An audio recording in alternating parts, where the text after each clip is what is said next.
Let's talk a little CMA, shall we? Talk about country music. We can't do that.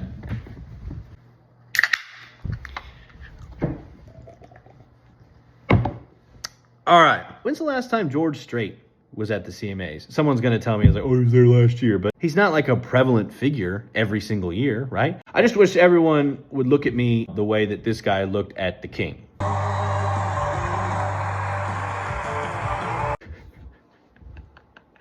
Vocal group of the year. I still say Parmalee is the most underrated group in country music and never gets what they deserve.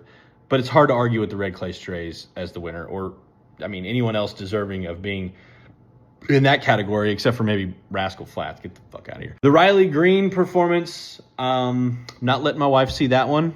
Mustache Boy, need to relax. We got kids and shit. Album of the year, I am biased. It's the only one that I listened to top to bottom and have listened to multiple times since, and could put on today and listen from start to finish and enjoy every single song. But I thought Zach Top had the best country album, top to bottom, in the category. I mean, I literally ranked every song of his new album, so you could say I'm a little bit biased. Bert Kreischer was there. That was great. He wanted to riff so hard when he was introducing Shabuzi and Steven Wilson Jr. Male Vocalist of the Year, Cody Johnson has been due for a bunch of big awards for a while. I'd say next year he'll probably win Entertainer of the Year and maybe a couple more.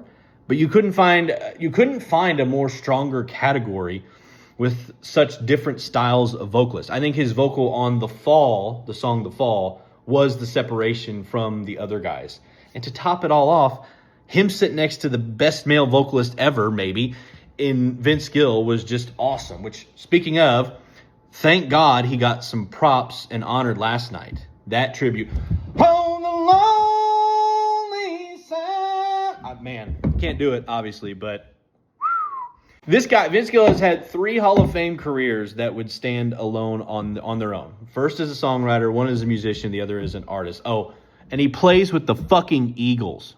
But his joke about only one of the winners of the Willie Nelson Lifetime Achievement Award that's not smoked weed was hilarious.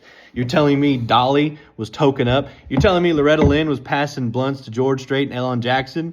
Lainey won Entertainer of the Year, and I'm pretty sure back in my radio hosting days, earlier this year, I actually did call that. I said, I think she's going to win Entertainer of the Year. I thought she should have won it last year, too, but Morgan Wallen was easily, he could easily gone back-to-back. I think you could have flip-flopped them, and no one would have batted an eye, and you could have said both of them could have won back-to-back, and no one would have said anything. I'm just glad they didn't do what they did that one year, and they had a co-Entertainer of the Year. That was the stupidest shit of all time. Well, that's a wrap. Let me know what you think of my takes, what you thought of the CMAs, country music, and my takes on both in general. Thank you. Cheers.